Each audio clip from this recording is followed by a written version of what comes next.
suffit d'un petit coup de pouce et les noix tombent par dizaines. Le vibreur fait trembler le tronc d'arbre pour faciliter le ramassage débuté cette semaine. Les noix seront récoltées jusqu'à la fin du mois. La maturité, c'est le signe, c'est un fendillement du brou de noix. Donc le brou, c'est la partie charnue verte qui protège les noix pendant la maturation. Ça se fragilise, ça se fendille et c'est surtout à la faveur d'une pluie. Donc on a besoin d'humidité pour que la récolte puisse commencer.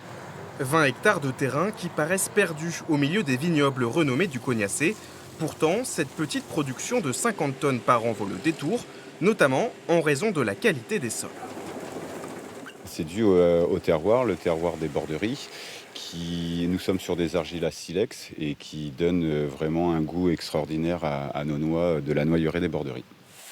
Une fois ramassées, les noix sont nettoyées et séchées avant d'être décortiquées en machine et à la main. Cette production n'est pas biologique mais se veut raisonnée. Les agriculteurs espèrent d'ailleurs obtenir le label HVE pour haute valeur environnementale d'ici 2020.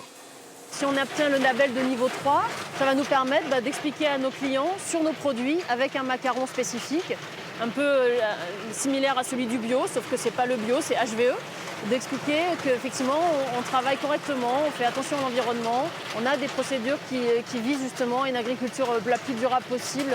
Une production à découvrir du 7 au 9 novembre prochain.